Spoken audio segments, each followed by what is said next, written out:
Los drones muy pequeños nunca he entendido del todo para qué sirven, ¿no? Porque podemos decir que son para interior, para exterior, bueno, de vez en cuando.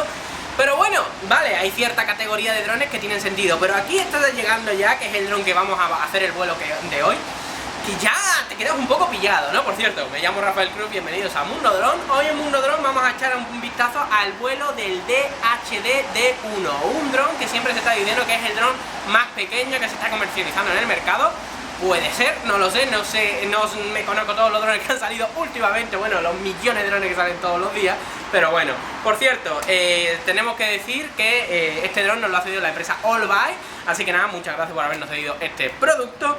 Y nada, vamos a ponernos a volarlo, que al fin y al cabo es lo interesante. Antes de empezar, tengo que decir que estamos al aire libre, hace viento y está lloviendo. ¿Por qué? Porque a mí me gusta el rollo, ¿no? Soy un loco, ¿no? Soy un loco de la vida. Nada, que está lloviendo a partir de ahora. Y como me gusta volarlos en exterior, bueno, y este se puede volar más o menos en un techadito en condiciones de seguridad y legalidad, pues bueno, no hay problema. Vamos a echarle un vistazo. Sabemos que podemos aquí guardarlo en nuestra cajita mientras que lo vamos abriendo y tal. Decir que tarda 25 minutos en cargarse. Son unos 5 minutos de vuelo más o menos. Y bueno, ese es el gran problema que hemos dicho ya en el análisis. Si no habéis visto el análisis, os invito primero a ver el análisis y después, bueno, pues poneros con el vuelo, ¿no? Que es lo más interesante. Ese es el orden que me gusta o la lógica que tiene. Bueno, vamos a ponerlo en el suelo. Vamos a volar para allá, para que no se nos vaya para el agua, porque detrás hay agua y nada. Bueno, vamos a ver. Vamos primero a iniciar, vamos a intentar acercarnos con el zoom, ¿vale? Se lo estoy diciendo a la cámara, ¿vale? Y así me da un poco de margen para volar, ¿vale? Encendemos primero esto. Encendemos esto. Sincronizamos. Para abajo. Y bueno, a volar. Un poquito la cámara para atrás, que si no le voy a dar. Y nada, para arriba. Vamos a ver. Este dron sorprende muchísimo la estabilidad que tiene. Es brutal, o sea, para ser tan pequeño, la estabilidad que tiene es acojonante. Tiene 3 modos de vuelo de rapidez, aunque se parecen bastante, pero bueno, vamos a ponerlo siempre en el modo más rápido de vuelo.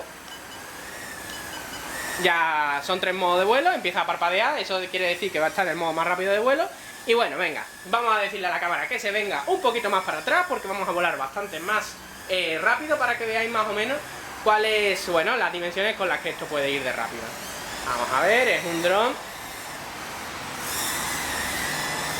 bastante rápido, muy estable. La verdad es que el único gran problema que tiene este dron es el poquito tiempo de vuelo que tiene. Normalmente estos drones suelen tener una velocidad de, bueno, un tiempo de vuelo de unos 5 minutos, de unos 8 minutos, 10 minutos más o menos. Y son, bueno, y encima siempre son más grandes, ¿no? Yo personalmente creo que el gran problema de este dron es que podría ser un pelín más grande, pero claro, ellos estaban vendiendo que eran el dron más pequeño del mundo. Pues habrá alguien que le interese. A mí personalmente no me parece un atractivo especial. Yo lo pondría un poquito más grande para poderlo ver mejor cuando, por ejemplo, ahora mismo lo vamos a volar alto. Y estáis viendo ahí que ya, a mí ya lo puedo ver, ¿no? Pero tampoco nos vamos a poner especialmente, bueno, que podría verlo mejor con un dron un pelín más grande, y que también sería interesante volarlo en interior, que no es tan malvado, que no porque sea más pequeño, no por meterle un par de milímetros más va a ser un problema volarlo en interior, por supuesto que no. ¿Qué más? La batería, es lo que estaba diciendo antes, es que el tamaño de la batería es realmente vergonzoso, o sea, 5 minutos de vuelo, y estoy diciendo 5 minutos cortos, que normalmente son 4 minutos y medio, más o menos. Digo 5 minutos por redondear, pero son un pelín más de 5 minutos.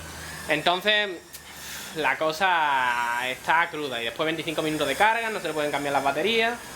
Personalmente me quedo con cualquiera de los drones, mini drones, nanodrones que hay en el mercado, como pueden ser el CX-10, el Sima X12 o mi favorito, que es precisamente el más grande de todos, y por eso creo que gana bastantes puntos, que es el JJRC H20. Bueno, vamos a hacer aquí una piruetita delante de la cámara para que lo veáis, ¿vale? Es muy estable, se puede hacer piruetitas muy rápidas, y la verdad es que es bastante interesante. Vamos a ver, los picados, la verdad es que lo hace bastante bien, no hay grandes problemas, vais a poder maniobrar por vuestra casa muy bien, pero bueno, esto ya, vamos a ver, el vuelo, la estabilidad y todo, incluso con viento. Bueno, ya se le ha ido la batería. Ya se le ha ido brutalmente la batería. estáis viendo que lo he volado, antes de venir lo he volado, bueno, voy a apagar esto, lo he volado 30 segundos, prácticamente, han sido unos 30 segundos, precisamente, bueno, porque me he encontrado con alguien y me ha dicho, uy, que vas a volar este dron, y se lo enseña cómo volaba, ¿no? Ya está, 30 segundos de reloj, y el resto lo habéis visto vosotros. Una pena, sinceramente, voy a guardarlo ya en su caja, una pena que tenga este tiempo de batería porque, hombre, vamos a ver, a mí el tamaño no me gusta, ¿vale? Yo creo que este tipo de drones tiene que ser un pelín más grande, tipo CX-10 o incluso tipo JJRC H20, que yo creo que es el límite para un buen nanodron, ¿no? Que a vosotros os gusta este tamaño, que os guste la estabilidad y no os importa el tiempo de carga ni el tiempo de vuelo, personalmente esto es un dron maravilloso, o sea, vuela muy bien, bastante resistente, se le pegan bastantes cañazos, está muy guay porque este tipo de drones son los tipos de drones que te los coges en la mano para aterrizarlo, y creo que está muy bien, sinceramente, pero claro, el problema de la batería y el problema del tamaño, que para algunos será algo bueno, para otros será algo malo, como para mí. Eso ya, cuestión de gusto. Y nada, por supuesto, dar las gracias a la empresa Allbuy por habernos cedido este producto, y nos vemos en un nuevo vídeo. Chao.